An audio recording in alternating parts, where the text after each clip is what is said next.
This is a show for grown-ups. And they say bad words. And they say bad words. Say final warning. Final warning.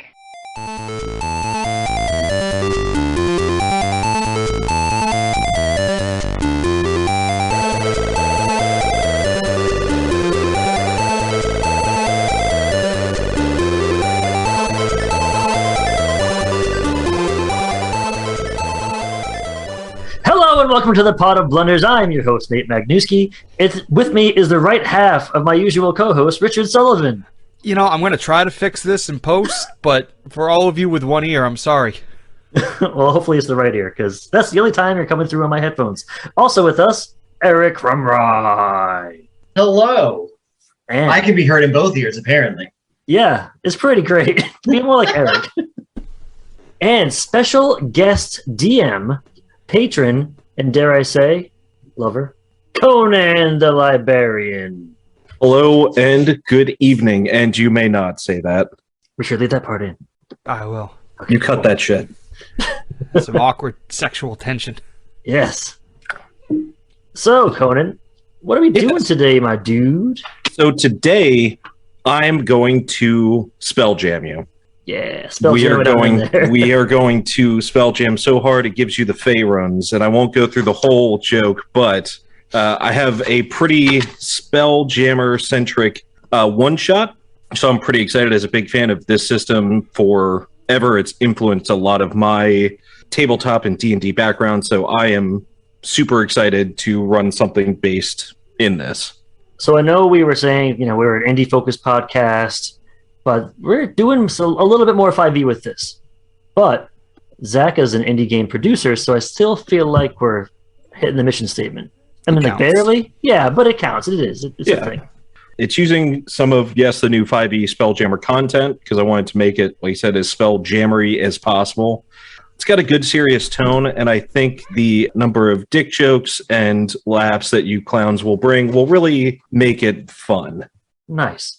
And we're back from summer break. We had a month off, and back in the studio now. In the ones and twos.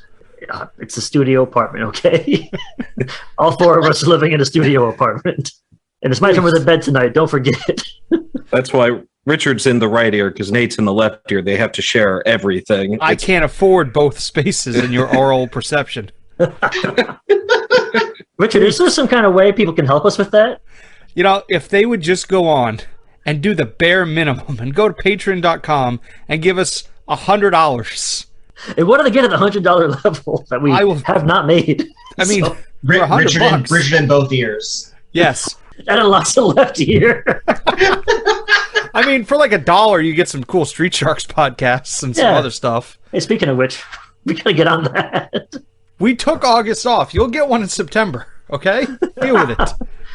I did make drinking rules last night on the fly for a shitty movie we watched. So That'll also be up on the Patreon. I'm going to say now, as a patron, he's putting it on there. Why don't we just do a live watch-along?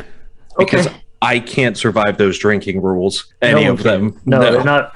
They're like, you ever hear about that suicide roller coaster where it has like increasingly sharp loops until the G-force is so big it like just crushes your bones and body? I missed that one at Kings Island last time I was there. Well, this is like that, but drinking game.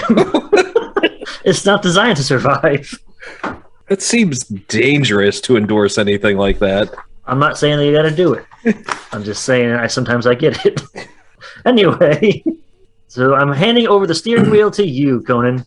We are going to start, like all good campaigns here, with the general setting. This area of the Astral Sea is pretty heavily populated. It is pretty well explored and pretty well advanced as far as technology and arcana tech goes. The various civilizations established, ranging from astral elves to plasmoid people to even the Xenos. Xenos being the various aberrations that have come from the far realms, such as mind flayers, beholders, that wander the astral sea. And while in this Spelljammer setting, there is fantastic arcana tech and there are these amazing ships, life is still hard. Life is no different than when you were still back in your own realms, whether you came from Eberron or Faerun or all these various planes of existence, once you wander into the astral sea, it's not different. Some would say it's worse. And as a matter of fact, I need each of you to give me either a strength or a dexterity save. Starting off real strong tonight. Hell yeah. That's a 1. Nailed it. First roll, nat 1. I love this energy you're bringing today, Eric. Yes. Let's see. Oh, I got a 23, so take that. There Eric. you go. Dexterity style. Oh, it's a D20. I forgot we're playing D&T. Yeah. I'm a 6 out. How the fuck did he get a 23? I get exactly the same thing. So 9. 9. Great. So, as I said, each of you made your way through the astral sea, and the three of you, you've known each other for a while. And Nate, what is your character's name? My name is Avorn.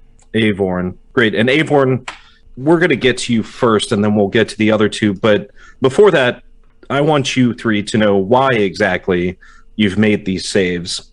We zoom out for the scene here, and what we see are 2 spelljamming ships crashed into each other at a 90-degree angle. The 2 entangled ships seem to be caught as we pull back further in what appears to be the gravitational pull of a dark, wild space void. These 2 ships, this lamprey ship, the ship with these large tentacled mandibles on the front of it, has crashed down into the front bow of your ship, dragonfly ship, and both of them appear pretty similar to the creatures that they sound like.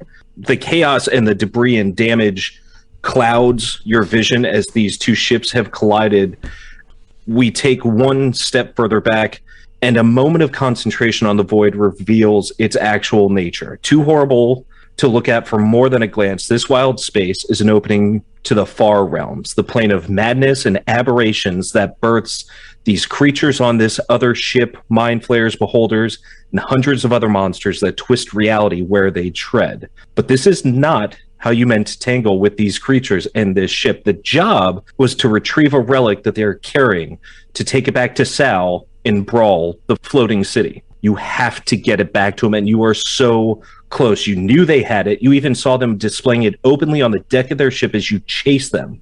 But as you navigated through the debris and asteroid field after them, you were left blind until turning and clearing through this final field. And you realized too late why they were moving, why they were here. They were not running from you. They were running toward this Far Realms portal. And as you clear and their ship crashes into yours, you realize they have one last purpose: to take you with them into this Far Realms void. So, Avorn, with that roll, you find yourself steadily fastened or prepared on your ship. You were the only one of the 3 to see this coming, whether you were at a helm or you were just prepared. You managed to grab onto one of the railings of the ship and ready yourself as this impact happened. Now, what you see as you look up, like I said, it's a 90-degree angle, and you are staring up at 3 Surlons. Now, Surlons, these large 6-foot worm-like creatures, no eyes but large mandibled mouths, 6 legs, these 2 arms, and these hooves. They are standing on the deck of their ship, and in the center of them is this arcane circle with glowing runes, and another one of these creatures. They all seem to be in some sort of trance. The only one who is not occupied is the one at the helm further up the ship that crashed theirs into yours.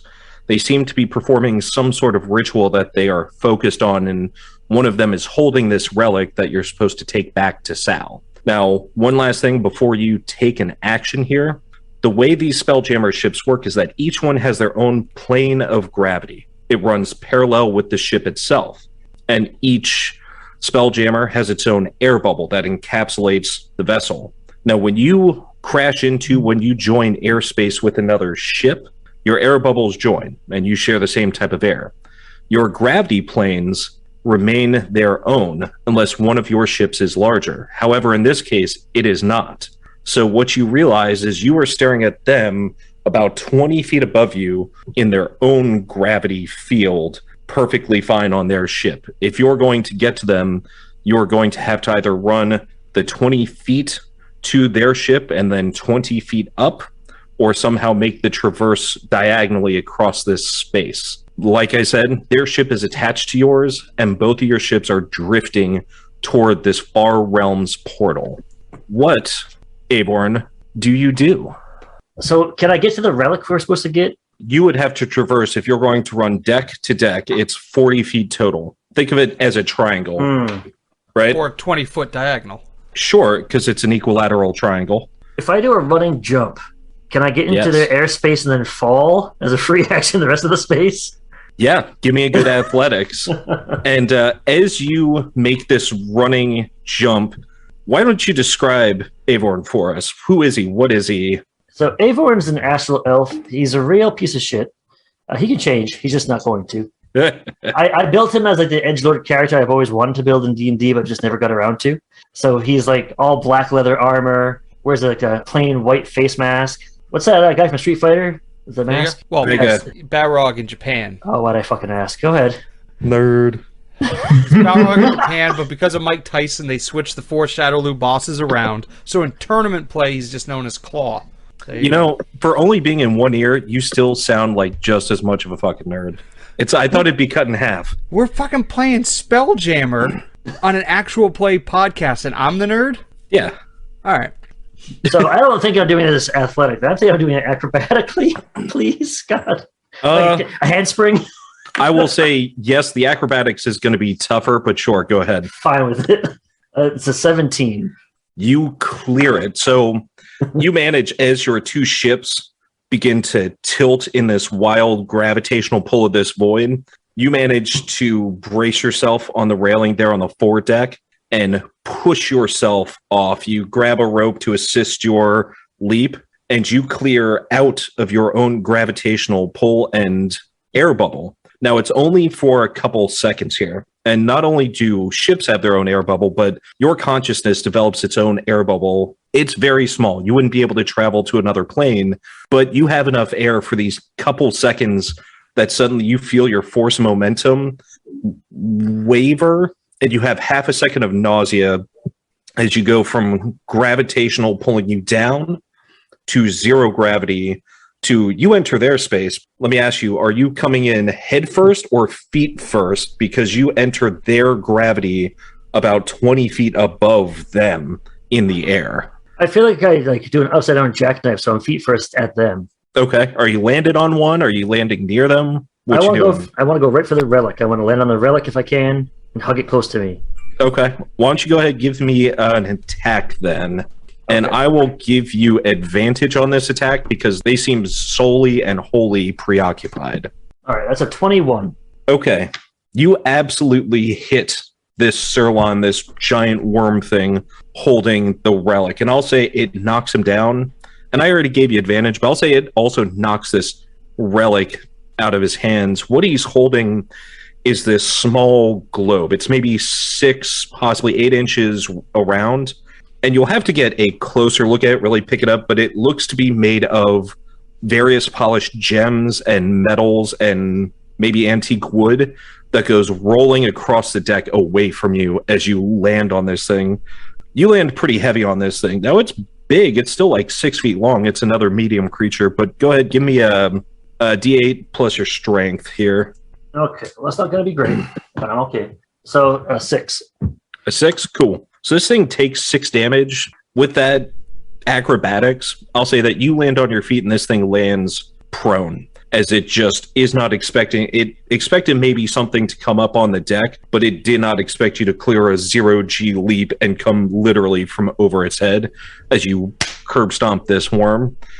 He is still looking okay. Let me ask, does Aborn do that real cool asshole superhero pose landing every time? No, I do something even weirder. So I have the relic now, right? No, the relic rolled away from you. You'll have to chase it down. How far did it roll? Oh, it rolled almost all the way to the aft of the ship, like almost getting close to rolling off of their ship. How many feet? How many feet? We're going to say about 20 more feet. Okay. As a bonus action, I do my cool astral elf like shadow jaunt, and I boof Nightcrawler like out of existence to the location of the relic. Okay, you bamf over and grab the relic. Yep. And that's how it's done, Richard. All right. So you have vamped over and grabbed this relic. We are then going to cut to either Eric or Richard. Let me ask, what are your dexterities? Who's got the higher? Not Richard, I can tell you that. No. Yeah, I've got a 14 plus 2 dexterity. What do you have, Richard? 8. Cool. So, Eric, it is going to be you. You find yourself, you were caught off guard as their lamprey ship plowed into the front of your ship and grabbed hold and started crushing it. So you find yourself literally mid-air as these things come together and you settle. You have landed back on this ship. So I'm not going to say you're prone, but you're going to have disadvantage on immediate checks. This is essentially a free round, but you are essentially recovering from being in a ship crash. What do you want to do? I mean, so like this happens, I see Avorn, is that right? Avorn? Nailed it. Like, just like leap towards the thing that we're supposed to be doing. Do I see any of these other people that crashed into us? You do. You see the same scene of these Surlons on this ship. You also see, like I said, their navigator, their helmsman, is the only other Surlon on this ship that you know of that isn't occupied. It seems to be trying to manhandle the situation with the helm of their ship to drag you both into it. And as you act, I'm going to ask also, what is your name? So my name is Bith Gorglix, but my friends call me Bith. Bith, please. At that in post, yeah. Tell me to do my job. Yeah. Okay. So Bith, what do you do? Well, I do not have the acrobatic skill set that my friend seems to have. So I think my actual first move is going to be, I see the ship crashing into us, I see monsters, I instinctively turn on mage armor. Perfect. So at this point then, Bith, what does that look like? Describe who is Bith and what does mage armor look like to you or to anyone watching this scene? Yeah, so Bith is a plasmoid, which means he's a goo person. So he's just kind of like this amoeba-looking human, kind of a purplish color, not really wearing like armor or anything, because I'm a goo person and I'm a sorcerer, so I don't really do that. And mage armor almost looks like kind of like a shimmer goes over my entire body. It's like a little bit like a Twilight when they step out in the sun and they kind of glisten just a little bit. I obviously know that about Twilight. Mm-hmm. Come on. Obviously. But like that's the look we're going for, is I'm suddenly like Edward Cullen, but goo. Okay. Edward Cullen turns me into a pile of goo too, so I get it. Yeah. Mm-hmm. I was always more honestly. I was Team Jacob, but all right, so I was team why do I have to choose? This is drifting into a different podcast. So we Let it go, man. Let it go. you mage armor up and you're just kind of preparing yourself then? Are you taking a beat? Yeah, I'm gonna say that I'm gonna like, if I see any of these things like start moving towards us in any way, that I've got my which cantrip do I have? I've seen my I have a firebolt just like ready. Like I'm gonna be ready in case they start coming towards us. I'll let you ready in action to cast Firebolt if you want to, essentially as your turn. Yeah. So if they advance or break away, you're going to Firebolt one of them. Mm-hmm. Cool. Richard, Yes. you find yourself essentially in the same circumstance, especially having even lower dex than that, is that you find yourself, again, essentially midair. You've crashed into the mast of your own ship. Essentially, you braced yourself as you hit it, but depending on what you're going to do, you're probably going to take a penalty here to start just because you're recovering from this collision itself. Mm-hmm. You see the same scene. You see your friend and compatriot Avorn leap, bamf, and overall perform a pretty cool swashbuckling maneuver here. Your plasmoid friend Colin's up. What do you do? Is he in any immediate danger from the worm people? Because now he has the relic, we could just... Now that he has the relic, well... So these Surlons, if you want to give me, say, an Arcana or a History would be fine, and I could tell you what kind of danger they pose besides being gross and ugly. Yeah, let's get some history on that. So I have +4. And you know what? Tell you what, I'll let all three of you roll this if you want, because you've been tracking these guys and chasing these guys for a couple days, and this ritual, you realize now that the ships have crashed together, they weren't just walking around parading with this relic. They have been actively performing this ritual as they've come to this portal. So you have a decent idea of what these things are. What do you guys have on history or arcana? So I've got an 18 on history. Hey, there you go. That's good. I have a 1. You are Well, technically, I have a 4 on Arcana. coming in hot. You fucking suck. I got a 2. There you go. So you guys, maybe you're just from a different neighborhood of the Astral Sea, probably. So these Surlons, these worm-like, malevolent creatures, they generally stick to their own planes and homes, except when they travel out to invade, eat, murder, and steal from other planes. They are these aberrations that routinely on most planes and in most circumstances work with mind flayers. And it's actually pretty common because whereas mind flayers love brains, Surlons love everything else. And in fact, even that's how they raise their young. They lay eggs in carcasses, and the strongest egg that hatches and eats the others and survives becomes a Surlon in their society. They are heavily focused around item collecting and cool things. They want shinies and they want flesh. You don't see one on this ship, but every 100 years a leader is born as well that has 2 heads, one on each end.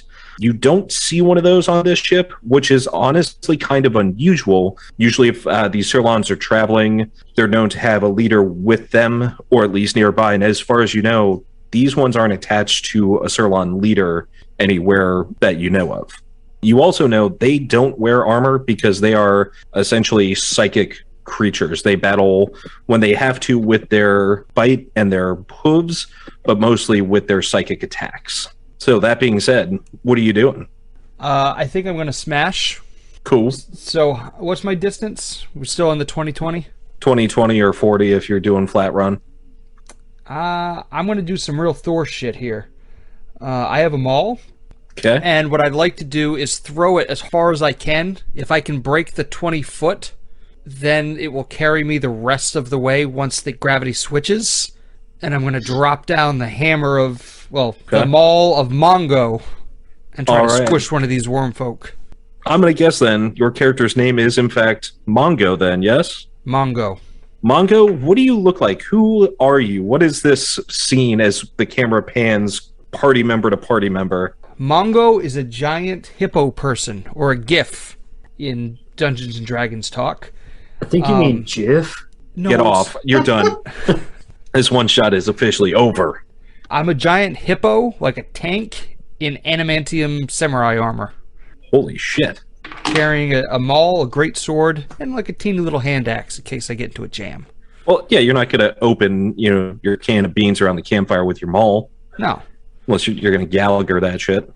Give me, I'm going to say athletics here, and I was going to impose disadvantage, but I'm going to say that with what you're doing, you're using your physics and the physics of this, so go ahead, give me an athletics. Let's make it cool. All right, I love that you said that because I'm a +7 for athletics. Cool. So an 18. I'm going to say that works. Which one are you going to land on? The one that's already prone? Which I would say I'd give you advantage on an attack on that, or one of the other two around this circle. Who looks most important? They all look similar. They're all wearing these pretty fancy robes, and there's the one in the circle, and then there's the one at the helm. The guy at the helm is the one trying to steer the mangled ships into the void together. Let me get him so I can take control of the ship if I beat him. Okay. Go ahead then. Give me an attack, and I'll say give me a maul attack, because you're coming in heavy with that. Now, he sees you coming. He's got way more situational awareness, so you don't get advantage on this one. Okay. 16. Well, that definitely hits. So you come down maul first on this thing and just plow into its head as it sees you coming, but it's still at the helm trying to steer these ships. Go ahead, give me your damage. It's 2d6. Oof. Plus a 4b. That's what I get. Cool. What's a B? Bludgeoning. Yeah. 8. Did you roll any 1s or 2s on those 2d6? I rolled a 2. You can re-roll that due to your great weapon fighting.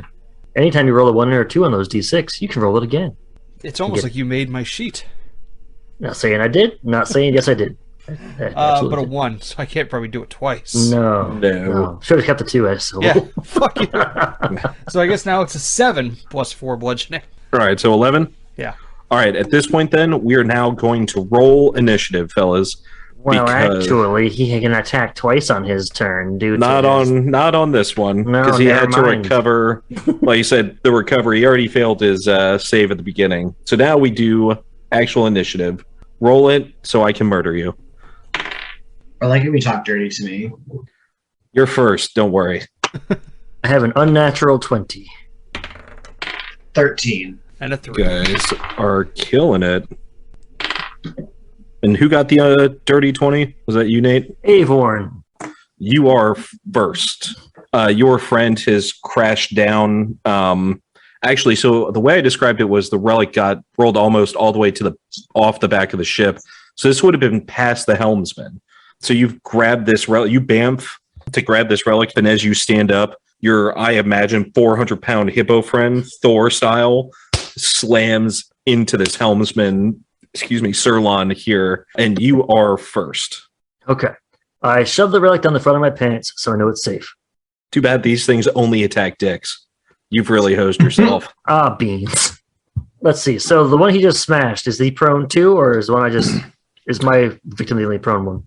Your victim's the only prone one because it was not paying attention as you came in. Okay.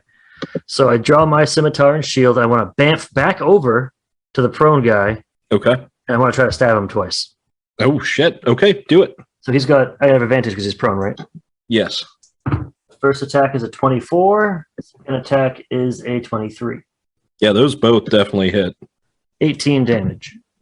18 damage? Yeah. Shit, this thing looks terrible.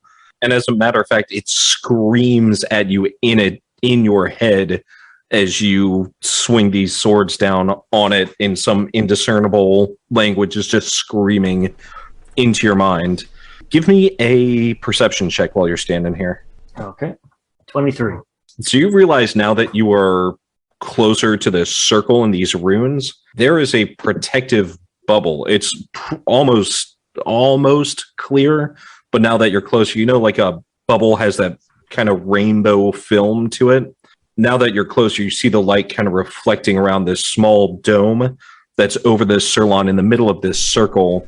And as you bamf back in and slice into his compatriot, you see the Sirlon in the middle is finishing devouring something. It's literally covering its mouth as its face is covered in what looks to be dirt and other like earth and ground debris as it shoved something into its mouth.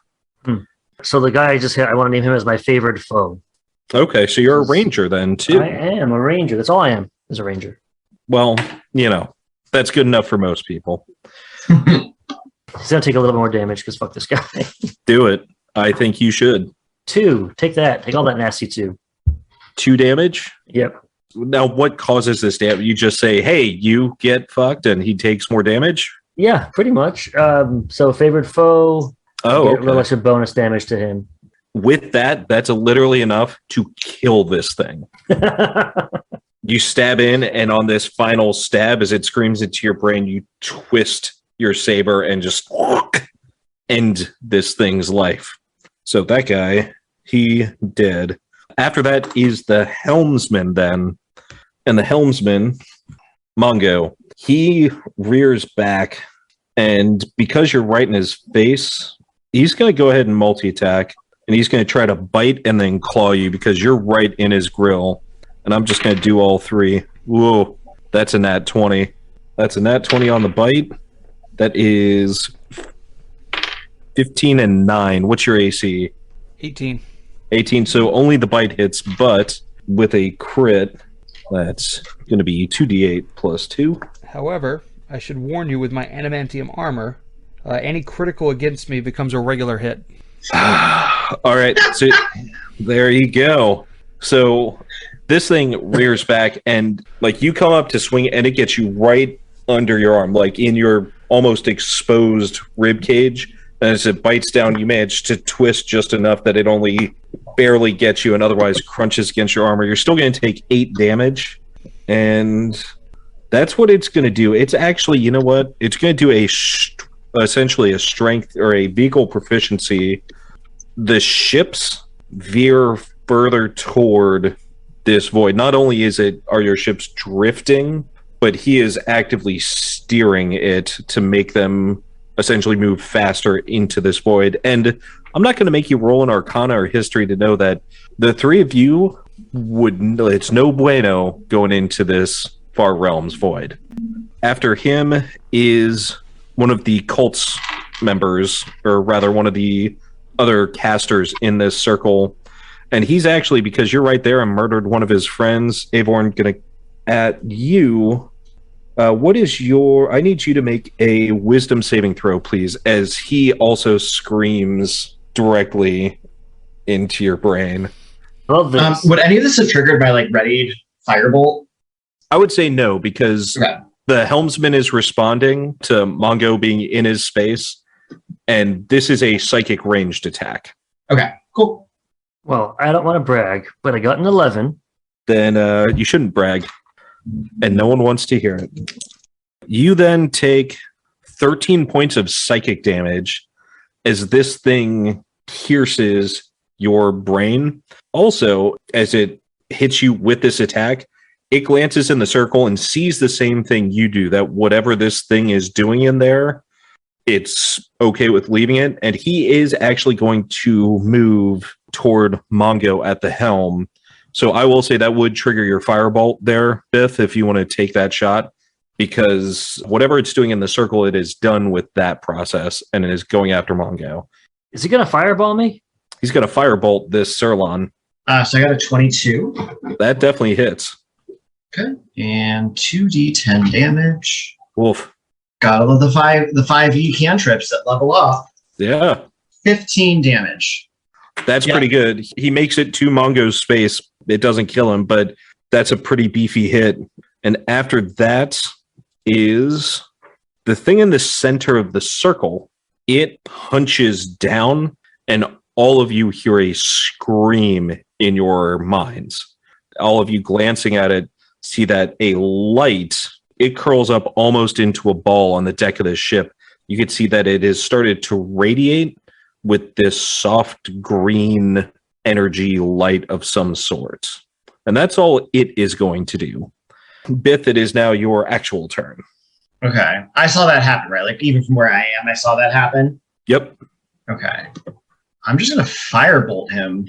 Inside the circle? Yeah, because fuck whatever he's doing. That can't be good. I guess is there any way that I would know, I could have any insight on what he's doing? Go ahead, give me Arcana or, again, History, because you're trying...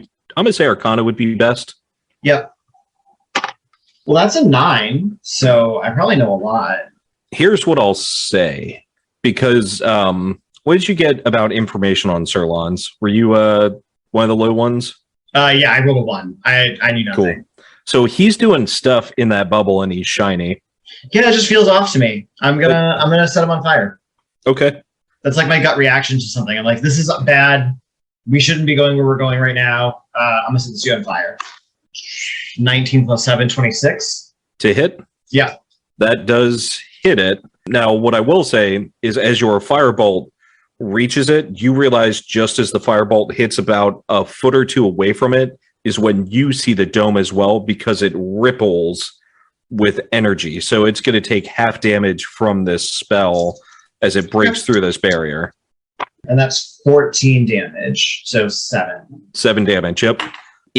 What I will say, it takes this damage, but you also see that as this firebolt hits it inside, it wraps around the body and is absorbed into that light as well. That's not good. After that is... No, you murdered that guy. So, Mongo, it's you. You have the helmsman there who's looking pretty bad, and this other one that's rolled up on you. So it's like a 2-on-1 situation? Yes. If I was to slam on the brakes of this ship, would the force of that maybe, if they weren't buckled in, send them flying through the windshield? It's hard to say that there's traditional. Now, a lot of Spelljammers have what's called a Spelljammer helm, which is essentially a floating, almost throne you sit on, like a captain's chair. Think Star Trek. Right. And you control it with your mind and your will. This ship, it seems to be kind of an older model, so more an antique Spelljammer where it's not just will, it does have these manual apparatuses. So I will say, give me a vehicle proficiency or an intelligence check. I don't know. Some backgrounds provide vehicle proficiency. Otherwise, just give me straight intelligence. So 16. Hey, so next to this helm on both sides are these two levers. I'll even say there's 3 or 4 levers. Like, this thing doesn't have a traditional spell jamming helm, so it is all these mechanical apparatuses.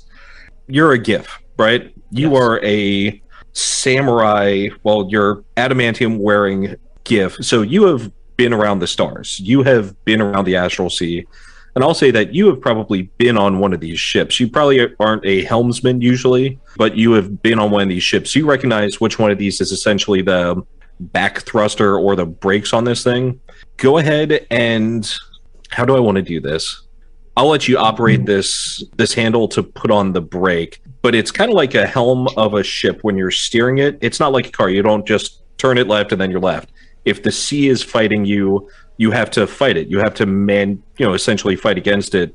So give me a strength as you grab this brake and you're essentially trying to disattach it. Okay. So 12. With a 12 is enough to slow both ships for now. So it's not advancing these ships forward under its propulsion, but the gravitational pull of this void still has you, but it is no longer being propelled also by this ship. Sound good? Sure. Okay. After that, we go back up to the top of the order to Avorn. Can I reach homeboy in the portal, in the bubble? What's your move? 30. Yeah, because you were right there. You stabbed that guy. I You killed were the the other one- guy, yeah. Yeah, no, you teleported back to this bubble to kill the guy you knocked prone originally. All right, cool. So I'm right there then. So I'm going to try to do everything I possibly can at this point because I think he's like, Pokemon, the move like Bide. You attack them twice in a row and they charge it all up and then they let it go and a big fuck you and it kills everybody in your team and you're like, fuck you, Brock. Fuck your goddamn Geodude. It's like that. Okay. So you're going to Ash Ketchum this guy? I don't know. I'm going to try to kill this guy with my sword. Okay. Now, before he can charge up his cool move. Okay. And drop his spirit bomb on all of us. So I'm going to declare him subject of my Planner Warrior power as a bonus action. And next time I hit him, all damage will be turned into force damage. It'll take an extra D8 force damage. Okay. Now I'm going to try to attack him with my first attack. That's a natural 1. That's out. Come Your on, scimitar second. bounces right off that energy field. 14. Also bounces off of this energy shield. And then I look really disappointed in myself. All the gods do as well. Yeah. But Okay. I try to make it like I just was playing, like, I got you. You were scared. Right. I'm going to go back now. And Okay. What else are you doing then? Oh, no, that was it. You're just going to stand there and try to...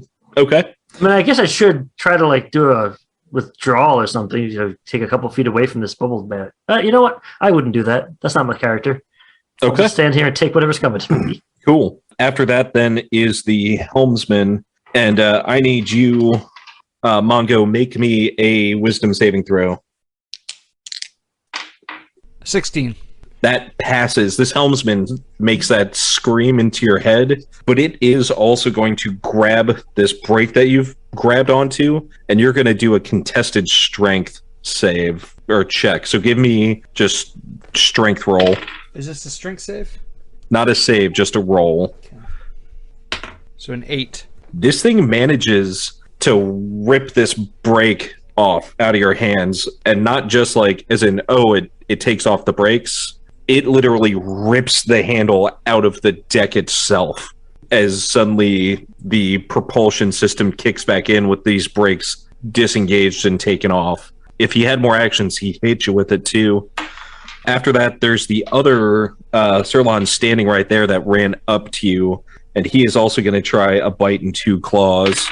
That's a nat 1, and a 3, and a 12. I assume none of those hit. No. Okay. After that is the bubble Sirlon. The energy that has been glowing suddenly flashes bright green, bright enough that it expands off the ship, almost like a physical white fluid of light blows apart from this bubble. And as it clears, you see there's a woman standing there, a beautiful dryad of gold and polished wood and earthen metals, and it has this flowing green hair made of vines and roots, and as it stands, it raises a finger and points at you, Avorn, and screams, and you feel the same piercing scream that you did before, much stronger and sharper. Give me another wisdom save. All right. Hey, it's still at 11. Sweet. 11? Yeah. Nope. And as a matter of fact, now, are you the one that took this psychic damage before? It was you, wasn't it? It, in fact, was me, yeah. Okay. Like I said, it feels stronger, and it hurts a lot more as well. As you take 18 points of damage, Oh. and this scream, it has the same Sirlon energy, but as it points and it does this, you also realize in the moment that it makes this attack that this visage that it has is already starting to bubble almost. It does not seem completely steady underneath the surface. After that is Biff. Nate, how bad do you look at the moment? Well, I'm wearing a mask, so it's very hard to tell. But there's blood fucking everywhere. The mask is fine, but it's a river underneath flowing out. Yeah. I feel like I would probably call out of work the next day. Okay. How far away would Aborn be from me? 20 feet diagonally, because you're still on the... Yeah. No, I'm ship, not. Fuck that. I ain't going up there. Yeah, that's right. You're looking at all this 20 feet up diagonally from you, too, so your angle is a little different. You're essentially looking at them from diagonally above.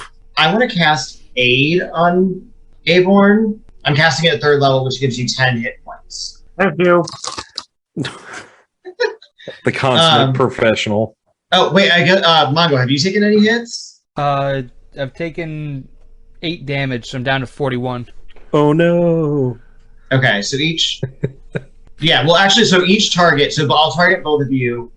Each target's hit point maximum and current hit points increase by 10 hit points. So you have 10 additional hit points for the next 8 hours. Or until... Oh, no, it's even a concentration.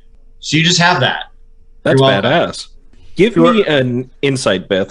You were already concentrating on your mage armor, wasn't it? Is that concentration too, or is it not concentration? This isn't concentration. Oh, fuck yeah, nice. At least not what I'm seeing on here. I actually don't think mage armor is either, so I've just been interrupting for no fucking reason. Goodbye. Don't take away my HP. Mage armor is also not concentration, so... Well, then I'm doing insight. Doing insight, you said? That's what all you play is indie shit, Nate. You shut your mouth. We're playing Dungeons and Dragons, all right? Yeah. It's more than like 2 pages of rules. I'm like, I don't fucking know any of this shit. And even the other ones, I'm like, I'm gonna guess at half of this shit. My insight is 7. Man, you are crushing it, but you know, every comedy needs a straight man.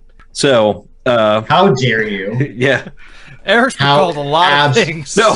Straight man is not one of them. I'm sick of Eric being typecast. Forward, never straight, and I can appreciate that.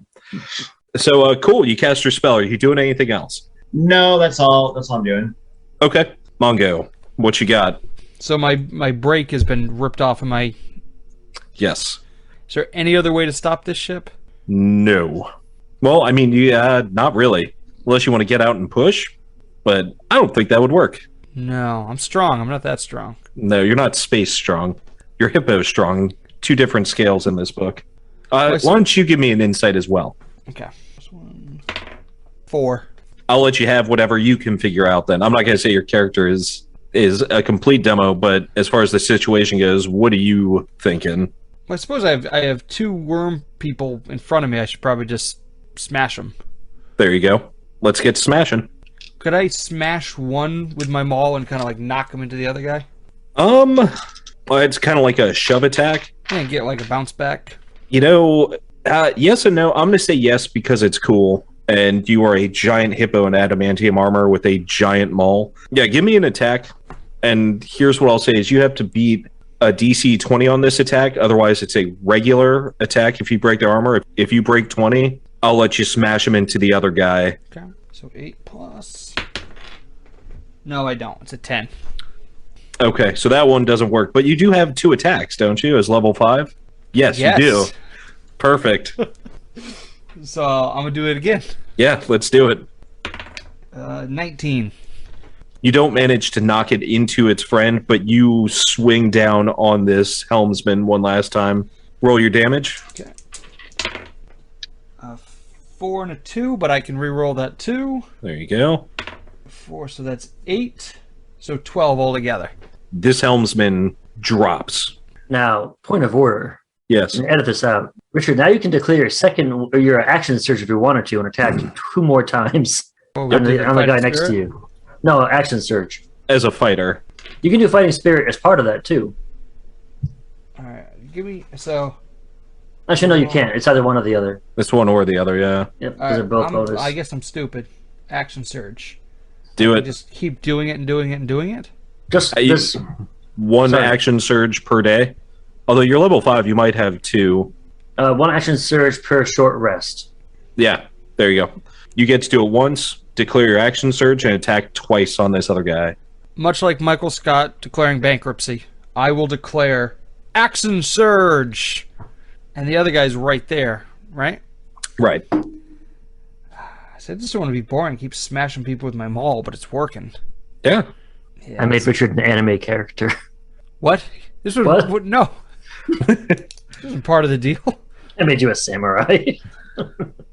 Do it. Hit him. Let's roll. All sorts of samurais. I mean, Just if Tom Cruise and Oh god. Keanu you know, Reeves. Keanu Reeves could be a samurai. A hippo can be a samurai. Doesn't have to be animated. Say samurai really weird.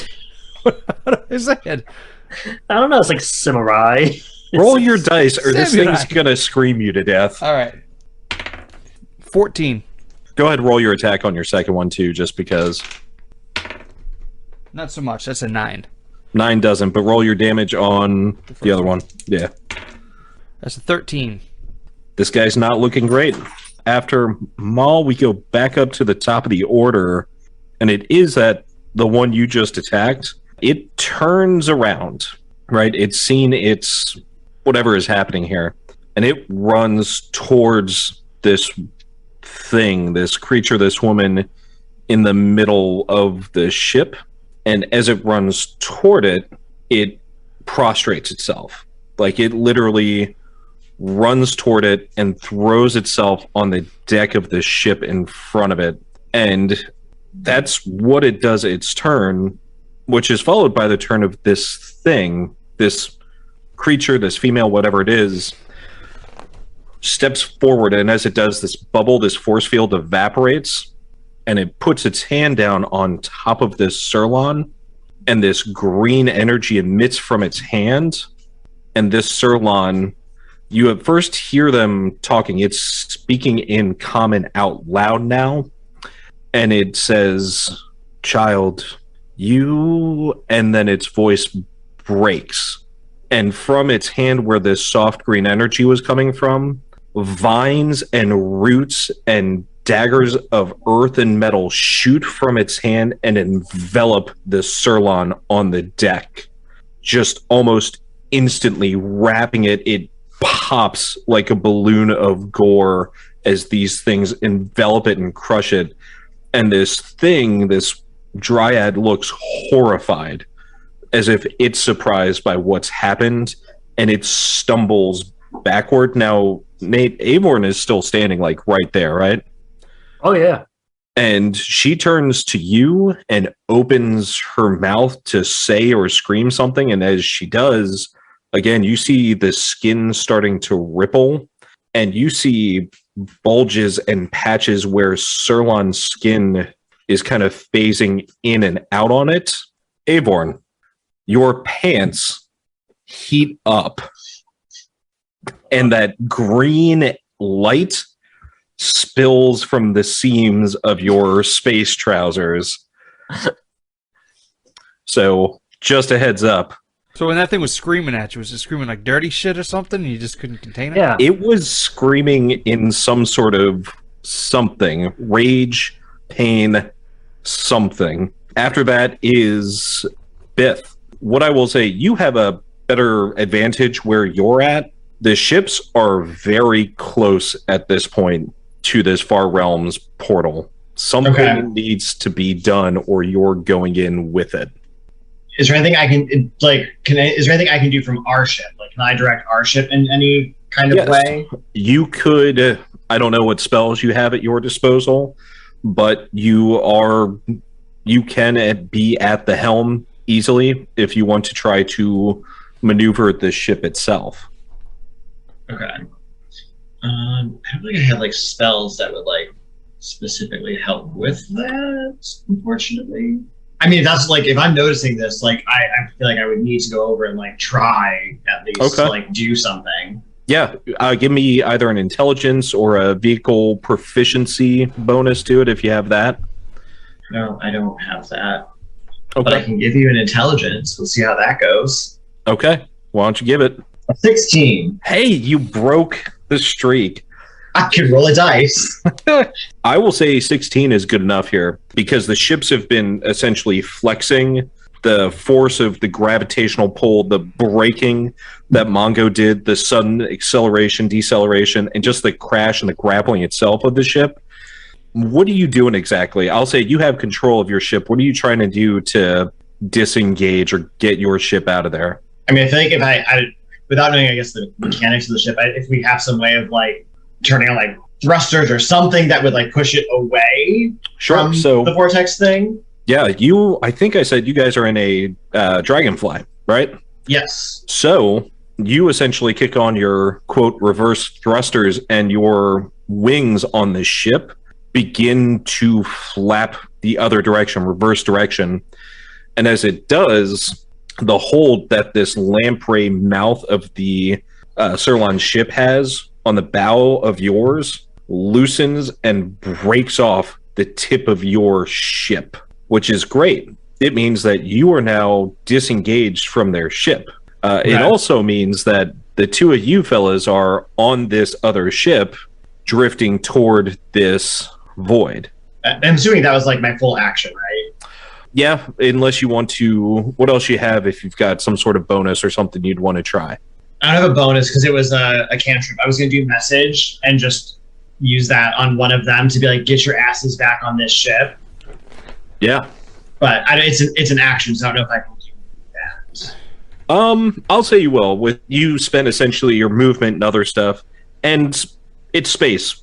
Stuff happens in space. It's cool. I'm gonna point to my friend Mongo and whisper, "I dislodged the ship. Please grab Avorn and get your ass back here. Thank you." How can you whisper to me? I can't. You were 20 feet away. In space, it's a spell. It's called whisper. Message.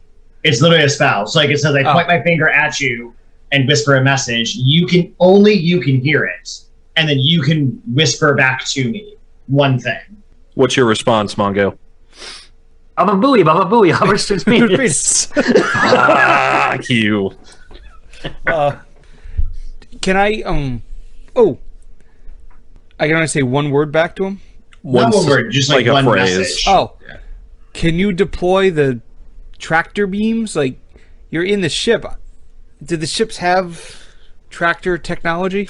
No. Now, some ships, like salvage ships, might have some sort of like claw, essentially, to grab things. This Dragonfly ship is more a scouting ship. And this ship is actually, it's on loan from Sal, and he is not going to like the state of it as it is. But it does not have any sort of way to retrieve you manually or otherwise. You're going to have to get back to the ship. And so tell me what you're going to say to him, and then it is actually your turn next. I'll say it's too bad this ship doesn't have tractor beam technology. Little on the nose, but cool. What do you do for your turn? I suppose we should all focus on getting off the ship. Are there, just trying to think of anything I can use. Is there like an escape pod or anything like that around? You know what? There are no escape pods. These guys were not planning on going anywhere except to the Mad Realm. So you're going to have to somehow make your way back to your ship, which you can hoof it. There is one guy there. You'd take an opportunity attack, run him past him. But I would say if you can give me a good athletics, you can get there this turn, if you want to make that jump again, yeah, you would make a full dash and take an opportunity attack. My athletics is a 7, so I guess I should probably do that. So 14. 14. Here's what I'll say is, while each ship has its own gravity, the act of this, he literally breaks this thing. As this happens, he sends this message, and you go to jump. It's an awkward takeoff, right? The ship literally that you're on drops a couple feet as you go to jump. So I'll say this creature, this Sirlon, is going to take an opportunity attack on you. Not that it matters. He doesn't get you. I'm going to say you are going to take some falling damage. You clear, right? You make this jump. You kind of use the force of where you're at. You push off this helm and jump again. But as you clear the gap, free float, and then hit the gravity of your own ship, you come crashing down and take some falling damage. You take 3 damage as you crash into the ship. After that, we go back up to Avorn. I do nothing about the pleasant warmth spreading from my crotch. I just brace it and enjoy it. And that's where the one shot ends. Great. God. Finally, it's happening. A relic I can fuck. I'm going to use my final non-spell-based Misty Step type action, my Astral Jaunt, whatever the fuck it's called, to bamf back into the gravity well of my ship. Okay. Very cool. Is that all you're doing? I mean, if I, do I land on the deck, or am I, just in space and falling for a while? No, I'm going to say that you're able to make that. You essentially, as Mongo crashes into the deck, you bamf standing next to him, essentially just poof, smash. Nice. Then, just to be an asshole, I guess I'm going to drop my sword and shield. Okay. I got my bow and arrows. Okay. Does that take up my rest of my action, or is that... You can draw a weapon as part of an attack. Okay. Then I'd like to fire 2 arrows at the Dryad lady. Fuck her. Yeah, that's a good idea. Green, Go for screaming vine stuff. Yeah, this is not going to go poorly at all. Let's see. An 18 for my first attack. Okay. Go ahead and roll your second one. A 19. So those both hit. All right. And as they hit, this thing screams again, even louder. It's enough to make you, all 3 of you, drop with your hands to your head. It's this scream of anger and pain and confusion as this thing suddenly pulses again and grows larger, and you see that its skin ripples with this green energy, and Sirlon skin and Dryad skin and roots.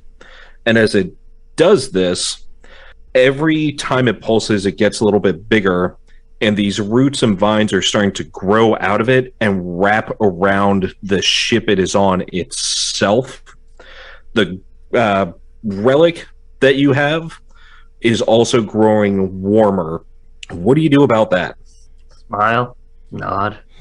Okay. Is it burning my dick at this point? Yes, you take 3 damage to your crotch. Dick damage is the worst kind of damage. As this burning arcane energy pulses in the crotch of your pants, you fucking moron. My balls are fizzing. So I'm already falling down to my knees. So I launch my 2 shots. She screams. I drop my shit, apparently, and hold my ears and fall down. And then it feels like I'm getting a lighter held on my nuts for a bit. It's just not a good time for being Avorn right now. Your ship backs off further thanks to Bith's efforts. And as it does, that ship breaches this void. And just as it touches this void, this Sirlon explodes. And I don't mean fiery explosion, Michael Bay pyrotechnics.